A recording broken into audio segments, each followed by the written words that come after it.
we gotta go back to the start because I feel like y'all are missing something. So I'm gonna spell it out, plain and simple for you. ABCs.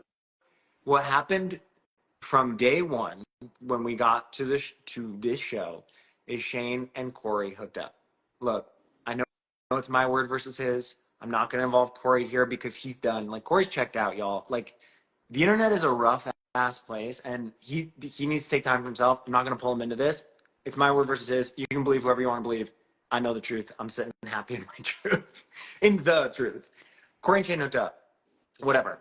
They then on the show hooked up again, just like a kiss, something simple, whatever. After that kiss, let me tell you exactly what happened so you aren't confused. And this will also come into play when we talk about what happened with Davon and I later. They kissed immediately. Shane went around the house playing victim, being like, oh, I didn't want that to happen. I can't believe how aggressive Corey is. That was the word that he used. He said Corey was really aggressive. Now, and understanding in the world in which we live, in the context in which we live, calling a person of color, a black man, aggressive right after you consensually hook up isn't really a great look. That same evening, Davon came up to me. Davon to Frank. Frank and Davon do have a relationship on this show, whether it's shown or not, whatever she wants to say in post. I really respect Davon. I respect the space she takes up in the world. I respect the things that she represents. I'm not going to speak badly about Davon. You haven't heard me do it. I haven't shaded her. Even in tonight's fight, I wasn't disrespectful to her. I'm not going to do it. It's just not the case, okay? Davon comes up to Frank that night. Davon expresses how upset she is with the vernacular that Shane used, i.e. aggressive, with Corey. Corey is crying. This is upsetting. This is a hard thing to do. Davon and I have a very serious conversation about it. She is very upset. She goes and consoles Corey. She's like, we're on the same page. Thank you for being here. I'm grateful she's there. I'm grateful we can have these conversations because that's important real life shit, okay? Is that clear the air for everybody? Do you now understand where I see and how I see Shane, how I see Davon, where this all lies? Like, I was grossed out by Shane's behavior. I didn't appreciate any of that. I really liked the way that Davon handled that, the way she came to me, the way she went to Corey. It was incredibly respectful. We had great conversations about it. We kept it moving, okay?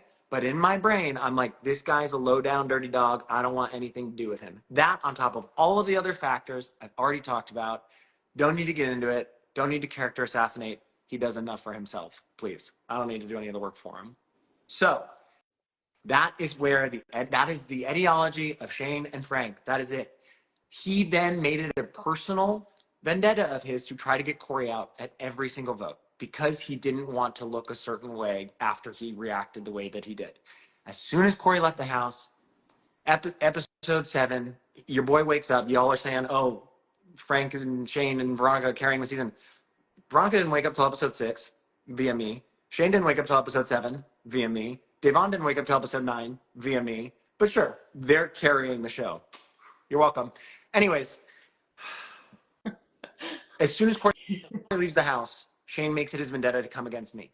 What that says to me is, you don't make enough space for other queer people. You're obviously going to persecute them. I don't want anything to do with you. You're not the kind of person I hang out with. You are the problem. You are the oppressed trying to work for the oppressor, okay? That's the ideology of the white gay conundrum. Don't want anything to do with it, all right? I don't expect everybody to understand this, but that is how I feel, and I think it's a very pervasive feeling throughout the queer community. Also of note, when I say queer community, the LGBTQIA community, remember who didn't speak up when Cara fucking said LGB? Okay, I know who you are. Gross. Anyways,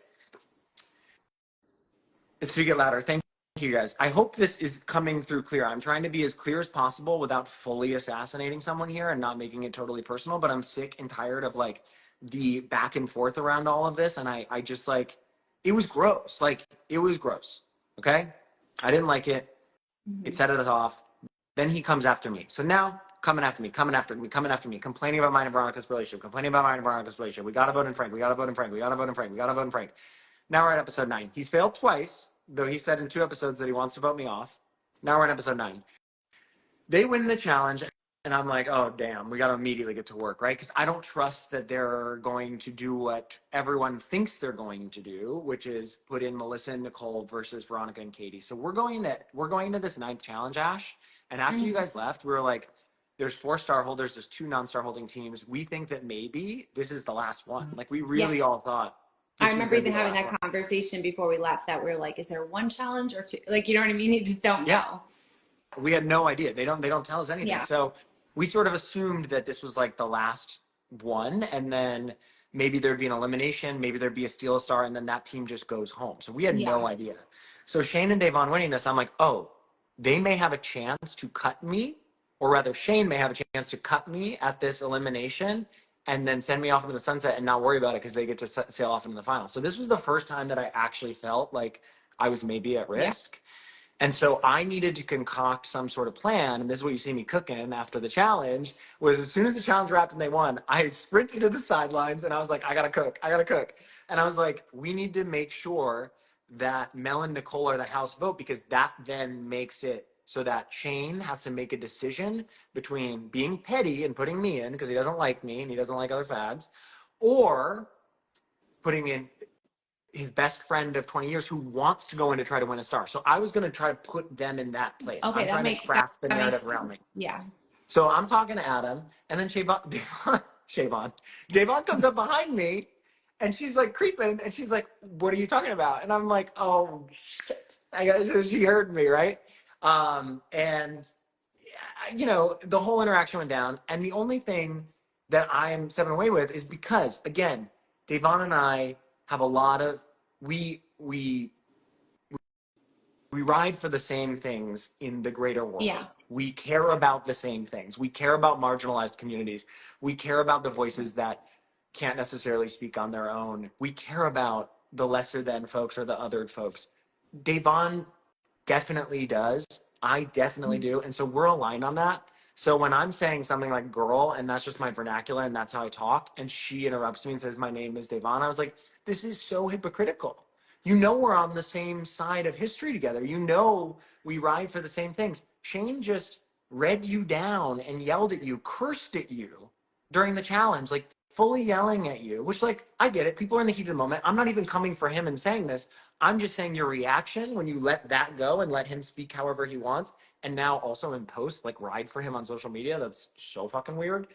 But, like, now I'm like, girl, and she's gonna like try to check me. I'm like, babe, we're on the same team when it comes to everything that, like, the whole context in which you're saying that, we're on the same team. Like, again, no disrespect for Davon, do not want any conflict with her. Really, really respect the space that she holds for challenge fans and as a reality TV person. But, like, in that moment, I'm like, girl, you know that we're rocking with the same stuff. Like, please don't make it about this, and please don't cut me off like that, because you're creeping. Like, it's all it is. You're creeping. We're playing a game. We're chatting game. That's it. Like, it's not that serious. And it was really never, ever for me about Day whatsoever. It was always about Shane and not trusting what he was going to do.